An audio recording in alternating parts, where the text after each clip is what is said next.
Assalamualaikum warahmatullahi wabarakatuh. Perkenalkan, saya Siti Nuraini Anatsya, NIM 25096260008.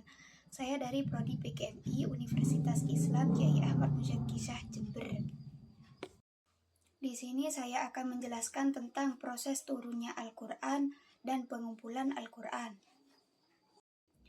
Proses turunnya Al-Quran ada 3. Yang pertama yaitu Al-Quran turun secara keseluruhan ke Lauhul Mahfuz. Yang kedua, dari Lauhul Mahfuz turun ke Baitul Izzah atau langit dunia.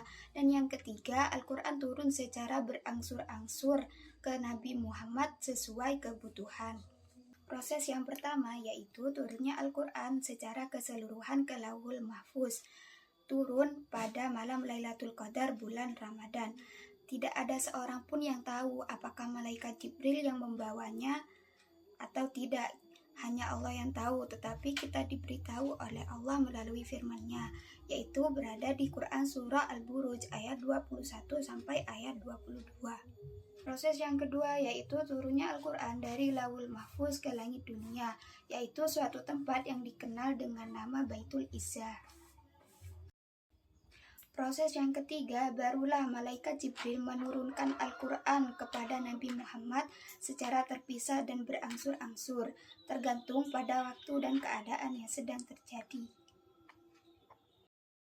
Sekarang tentang proses pengumpulan Al-Quran. Proses pengumpulan Al-Quran yang pertama yaitu pada zaman Nabi Muhammad. Al-Quran diturunkan secara berangsur-angsur kurang lebih 23 tahun. 13 tahun di Makkah dan 10 tahun di Madinah. Setiap kali wahyu turun, Nabi Muhammad langsung menghafalnya, kemudian mengajarkannya pada para sahabat. Nabi juga menunjuk para penulis wahyu. Terdapat 5 tokoh yang Nabi tunjuk. Mereka menulis wahyu di berbagai media sederhana, di pelepah kurma, tulang belulang, batu tipis, kulit binatang, daun, dan potongan kayu.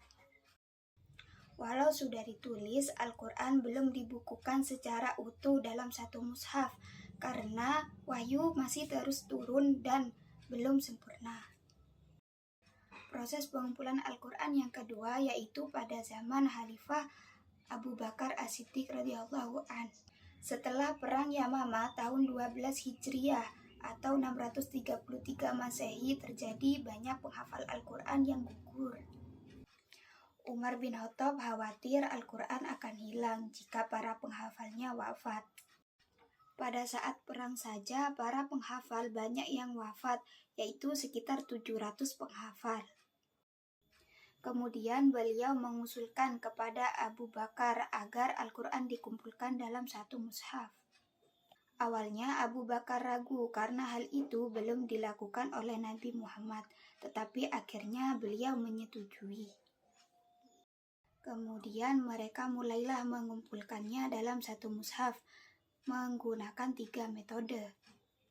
Metode yang pertama yaitu menghimpun ayat dari berbagai bahan tulisan dan hafalan sahabat. Metode yang kedua yaitu harus terdapat 2 saksi dalam satu ayat. Kemudian semua hasil dikumpulkan dalam satu mushaf yang disebut dengan Mushaf Abu Bakar. Proses yang ketiga pengumpulan Al-Quran yaitu pada zaman Sayyidina Utsman. Pada masa pemerintahan Sayyidina Utsman, Islam telah menyebar luas ke berbagai negeri. Di berbagai wilayah, masyarakat mempelajari Al-Quran berdasarkan dialek dan qiraat yang berbeda-beda sesuai dengan pengajar mereka. Sahabat Huzaifah bin Al-Yaman yang baru kembali dari peperangan melihat hal ini dan langsung melaporkan ke Sayyidina Utsman. Mendengar hal ini, Sayyidina Utsman langsung membentuk panitia penyalinan Al-Quran. Kemudian mengambil Mushaf Abu Bakar sebagai sumber utama untuk penyalinan baru. Lalu dilakukanlah penyalinan mushaf standar atau mushaf Utsmani. Panitia menyalin mushaf baru sesuai dengan mushaf Hafsah dengan bahasa dan dialek Quraisy sesuai dengan sabda Nabi Muhammad SAW. Jadi proses pengumpulan Al-Quran pada zaman Sayyidina Utsman bertujuan untuk menyatukan bacaan umat Islam dan menjaga keaslian Al-Quran. Dengan langkah bijak ini, beliau berjasa besar dalam menjaga kesatuan umat dan kemurnian wahyu Allah Subhanahu wa Ta'ala. Dan hingga sampai sekarang, yang digunakan oleh umat Islam adalah Mushaf Utsmani. Cukup sekian dari saya. Apabila ada yang salah, saya mohon maaf. Akhirul kalam, Assalamualaikum warahmatullahi wabarakatuh.